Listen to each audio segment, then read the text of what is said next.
ជំរាបសួរបងប្អូនទាំងអស់គ្នាចាបងប្អូនថ្ងៃនេះគឺថាខ្ញុំមានបង្អែមមួយមុខទៀតហើយបងប្អូនចាបង្អែមថ្ងៃនេះគឺមានឈ្មោះថាបង្អែមសារាយស្លឹកតយចាបងប្អូនបង្អែមសារាយស្លឹកតយនេះគឺថារសជាតិឈ្ងុយឆ្ងាញ់មែនតើណាបងប្អូនចាគឺថាឈ្ងុយជាមួយស្លឹកតយបងប្អូនចានេះគ្រឿងផ្សំរបស់ខ្ញុំមានសារាយមួយកញ្ចប់ចានិងអំបិលបន្តិចមកនិងស្លឹកតយបន្តិចដែរអញ្ចឹងណាបងប្អូនចាហើយនិងស្ករសបន្តិចមកនេះគឺខ្ទិះដូងបងប្អូនខ្ទិះដូងនឹងចំនួន1លីត្រហើយនេះទឹកខ្ញុំប្រើ1លីត្រកន្លះទៅទាំងអស់សរុបគឺ2លីត្រកន្លះបងប្អូនគឺខ្ញុំយកតែ2លីត្រកន្លះទេណាបងប្អូនចាសារាយហ្នឹងគេឲ្យយើងប្រើទឹក3លីត្រទេបងប្អូនតែខ្ញុំចង់បានរៀងរឹងអញ្ចឹងទៅខ្ញុំក៏ប្រើចំនួន2លីត្រកន្លះណាបងប្អូនចាឥឡូវហ្នឹងខ្ញុំចាប់ផ្ដើមយកស្លឹកតយមកហាន់ដើម្បីយកទៅក្លុកណាបងប្អូនចាហើយស្លឹកតយហ្នឹងគឺបងប្អូនលាងទឹកចេញឲ្យស្អាតទៅណាបងប្អូនចាចាំយកមកកាត់ដើម្បីយកទៅក្លុកបងប្អូនព្រោះអីស្លឹកតយមានជាប់កតិចដីកទីអីអញ្ចឹងណាបងប្អូនចាឥឡូវនេះគឺខ្ញុំចាប់ផ្ដើមយកស្លឹកតយរបស់ខ្ញុំមកក្លុកឲ្យបងប្អូនចាស្លឹកតយហ្នឹងគឺដាក់ក្លុកអញ្ចឹងទៅហើយយើងនេះណាបងប្អូនចាព្រោះអីខ្ញុំមានម៉ាស៊ីនប៉ុណ្ណឹងគឺក្លុកម៉ាស៊ីនប៉ុណ្ណឹងអញ្ចឹងណាបងប្អូនចាឥឡូវខ្ញុំចាប់ផ្ដើមចាក់ទឹកចូលណាបងប្អូនចាទឹកហ្នឹងគឺខ្ញុំយកទឹកដែលត្រូវវល់ធ្វើសារាយហ្នឹងឯងណាបងប្អូនចា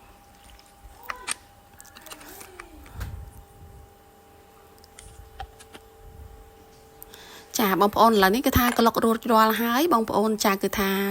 ទទួលបានទឹកស្លឹកតយមកពណ៌លង្ខៀវល្អមែនតើណាបងប្អូនចាគឺខ្ញុំក្លុក2ដងបងប្អូនគ្រាន់ថាក្លុក2ដងហ្នឹងគឺយើងយកទឹកដែលត្រូវវល់ធ្វើសារាយហ្នឹងមកក្លុកអញ្ចឹងណាបងប្អូនចាព្រោះអីក្លុកម្ដងគឺចេញជាតិអត់ទាន់អស់អញ្ចឹងណាបងប្អូនចាអញ្ចឹងក៏ស្ដាយចាគឺក្លុក2ដងតែម្ដងទៅណាបងប្អូនចាឲ្យពណ៌ល្អមែនតើបងប្អូនហើយនិយាយពីថាយកទឹកស្លឹកតយទៅធ្វើសារាយអញ្ចឹងគឺឆ្ងាញ់ណាបងប្អូនគឺថារសជាតិឡើងឈ្ងុយតែម្ដងណាចាឥឡូវខ្ញុំចាប់ផ្ដើមចាក់ទឹកដើម្បីក្លុកម្ដងទៀតហើយណាបងប្អូនចាឥឡូវហ្នឹងគឺថារួចរាល់ហើយគឺខ្ញុំចាប់ផ្ដើមយកទឹកស្លឹកតយរបស់ខ្ញុំហ្នឹងគឺមកចាក់ចូលក្នុងឆ្នាំងអញ្ចឹងណាបងប្អូនចាបងប្អូនឃើញទេចាគឺថាពណ៌ឡើងល្អមែនតែម្ដងណាបងប្អូនចាបន្ទាប់ពីចាក់ចូលអញ្ចឹងហើយយើងក៏ចាក់ទឹកដែលយើងត្រូវធ្វើហ្នឹងណាបងប្អូនចាទឹកហ្នឹងគឺខ្ញុំប្រើ1លីត្រកន្លះបងប្អូនចាបងប្អូនចង់បានរបៀបទុនរឹងអីតាមទឹកតាមហ្នឹងណាបងប្អូនចំណែកខ្ញុំចង់បានរៀងរឹងបន្តិចចាសាច់ស្រួយចាកាំងខ្ញុំក៏យកទឹក2លីត្រកន្លះហ្នឹងឯងហើយខ្ញុំចាក់ចូលក្នុងឆ្នាំងខ្លះខ្ញុំទុកខ្លះដើម្បីលាយជាមួយនឹងខ្ទិះដូងណាបងប្អូនចាហើយយើងស្មានទៅបងប្អូនព្រោះអីទឹកខ្ទិះដូងតិចជាងទឹកដែលយើងត្រូវវល់ធ្វើនេះអញ្ចឹងយើងចាក់សារាយយើងច្រើនជាងបន្តិចណាបងប្អូនចាហើយបន្ទាប់ពីចាក់មកចាគឺខ្ញុំបង់អំបិលបន្តិចមកខ្ញុំបង់ជាមួយនឹងស្ករសចាបងប្អូនស្មានទៅចាបើសិនជាអត់សូវផ្អែមអីបងប្អូនថែមថយតាមនឹងទៀតណាបងប្អូនចាគឺខ្ញុំហ្នឹងគឺយករសជាតិផ្អែមដែរតែអត់សូវផ្អែមដិតទៅបងប្អូនចាយករសជាតិផ្អែមរៀងស្រាលអញ្ចឹងណាបងប្អូនចាយើងកូររហូតទាល់តែស្ករនិងសារាយរបស់យើងនឹងរលាយចូលគ្នាអស់ណាបងប្អូនចានេះបងប្អូនឥឡូវគឺខ្ញុំចាប់ផ្ដើមកូររហូតណាបងប្អូនចាដែលយើងដាក់លើចង្ក្រានក៏ដែរគឺយើងទៅត្រូវតែកូរបងប្អូនចាបើសិនជាយើងអត់កូរទេសារាយរបស់យើងនឹងខ្លោចបាតហើយបងប្អូនចាឥឡូវហ្នឹងគឺដាក់លើចង្ក្រានហើយក៏ចាប់ផ្ដើមកូរចឹងទៅក៏ស្ទើរផ្អែមបងប្អូនខ្ញុំភ្លក់មើលចឹងខ្ញុំក៏ថែមជាមួយនឹងស្ករបន្តិចទៀតចាគឺថារសជាតិល្មមតែម្ដងណាបងប្អូនចាចាបងប្អូនឥឡូវនេះគឺថាកូរមួយស្ទុះមកសារាយរបស់យើងក៏បានពុះអញ្ចឹងណាបងប្អូនចាហើយពុះហ្នឹងក៏យើងបន្តកូររហូតដែរបងប្អូនចាកូរមើលតែប្រហែលជា5នាទីអីអញ្ចឹងណាបងប្អូនចាឲ្យទឹកសារាយរបស់យើងរៀងខាប់បន្តិចចាមកចាបងប្អូនដើម្បីយកមកចាក់គឺថាងាយស្រួលរឹងល្អអញ្ចឹងណាបងប្អូនចាបងប្អូនកូរដូចខ្ញុំអញ្ចឹងមកចាគឺថាអត់ខ្លោចបាតអត់អីណាបងប្អូនចាឥឡូវទឹកស្រាយរបស់ខ្ញុំគឺរីករាល់ហើយបងប្អូនចាខ្ញុំមើលទៅទឹករៀងខាប់ល្អហើយអញ្ចឹងណាចាអញ្ចឹងខ្ញុំក៏បិទចង្ក្រានតែម្ដងបងប្អូនចាឥឡូវខ្ញុំមកធ្វើជាមួយនឹងទឹកខ្ទិះដូងវិញម្ដងចាទឹកខ្ទិះដូងនេះក៏ចំនួន1លីត្រដែរបងប្អូនចាហើយថែមថយដូចគ្នាអញ្ចឹងបងប្អូនគឺខ្ញុំដាក់សារាយចូលទៅចាហើយយើងដាក់អំបិលបន្តិច ស្ករបន្តិចដូចគ្នាអញ្ចឹងណាបងប្អូនចាខ្ញុំអត់សូវប្រើស្ករច្រើនទេចំពោះខ្ទិះដូងបងប្អូនចាគឺខ្ញុំប្រើស្ករតិចជាងសារាយទេបងប្អូនចាហើយយើងដាក់អញ្ចឹងយើងកូរទៅណាបងប្អូនចាយើងកូរឲ្យរលាយដូចដែលយើងកូរទឹកសារាយស្លឹកតើយដែរអញ្ចឹងណាបងប្អូនគ្រាន់ថាខ្ញុំដាក់ស្រាយចូលនេះរៀងខុសបន្តិចបងប្អូនត្រូវហើយបើសិនជាខ្ញុំដាក់ទឹកបន្តិចមកកូរស្រាយរលាយសិនចាំយើងចាក់ខ្ទិះដូងស្រួលគឺងាយស្រួលកូរជាងបងប្អូនចាព្រោះអីខ្ទិះដូងរបស់ខ្ញុំរៀងខាប់អញ្ចឹងចាគឺថាកូររៀងយូរបន្តិចបានរលាយស្រាយបងប្អូនចាហើយយើងដាក់លើភ្លើងគឺយើងកូររហូតដែរបងប្អូនកូររហូតទាល់តែស្រាយរបស់យើងពុះគឺយើងចាប់ផ្ដើមបិទចង្ក្រានដូចគ្នាណាបងប្អូនចាហើយទុកឲ្យត្រជាក់បន្តិចទៅបងប្អូនចាំដួសដាក់ចានព្រោះអីស្រាយរបស់យើងក្តៅពេកចាដួសដាក់ទៅយើងប្រើចានជ័រប្រអប់ជ័រអីចឹងក៏អត់សូវល្អចាបងប្អូនចឹងយើងទុកតែមួយស្ទុះមកយើងដួសដាក់ពែងទៅគឺថារឹងដូចគ្នាបងប្អូនចានេះគឺខ្ញុំទុកមួយស្ទុះហើយแล้วខ្ញុំចាប់ផ្ដើមដួសដាក់ប្រអប់បងប្អូនចាគឺខ្ញុំដាក់ប្រអប់ផងខ្ញុំដាក់ចានផងចាហើយខ្ញុំសូមអរគុណបងប្អូនទាំងអស់គ្នាដែលបានចូលមើលវីដេអូនៅក្នុង YouTube របស់នាងខ្ញុំដែលមានឈ្មោះថាសាផាន់ហូបឆ្ងាញ់ចឹងណាបើបងប្អូនពេញចិត្តវីដេអូរបស់នាងខ្ញុំបងប្អូនកុំភ្លេចជួយចុចសញ្ញាកណ្ដឹងនិងជួយ like ជួយ share អ្នកមួយផងណាបងប្អូនដើម្បីទទួលបានវីដេអូថ្មីៗទៀតចា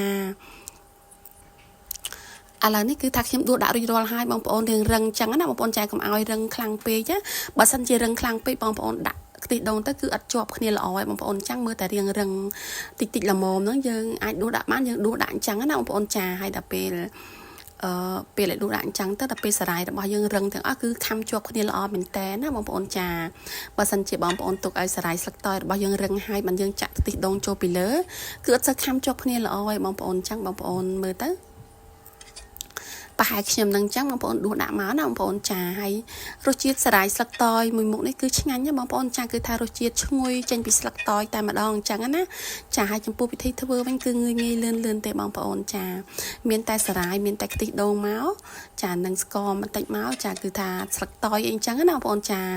គឺថាទទួលបានសារាយដល់ឆ្ងាញ់តែម្ដងបងប្អូនចាឲ្យពេលដែលយើងធ្វើហើយយើងយកទៅដាក់ក្នុងទូទឹកកកអីអញ្ចឹងតែបងប្អូននិយាយពីថាញ៉ាំមកត្រជាក់ឡើងស្រួយស្រាប់តែម្ដងណាបងប្អូនចាគឺថា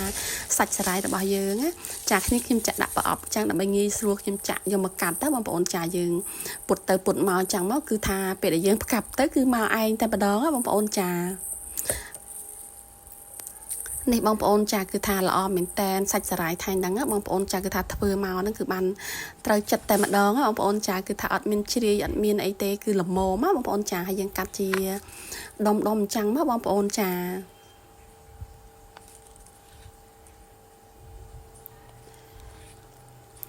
បងប្អូនអាចចាក់ក្នុងចានអ្វីក៏បានដែរបងប្អូនចាក្នុងប្រអប់ក៏បានក្នុងឆ្នាំងដាច់ក៏បានចានជ័រក៏បានដែរបងប្អូនចាឲ្យតែយើងពេញចិត្តថាយើងចង់ដាក់ប្រអប់អ្វីអញ្ចឹងណាចានេះបងប្អូនឃើញទេចាគឺថ្លាល្អមែនតើណាបងប្អូនចាហើយយកសមមកចុចមកបងប្អូនចាគឺថាឡើងល្អណាបងប្អូនចាហើយញ៉ាំទៅគឺឡើងស្រួយហើយត្រជាក់ណាបងប្អូនចាពេលដែលយើងញ៉ាំទៅចូលមាត់ទៅគឺឈ្ងុយចេញស្លឹកតើយមកតែម្ដងណាបងប្អូនចា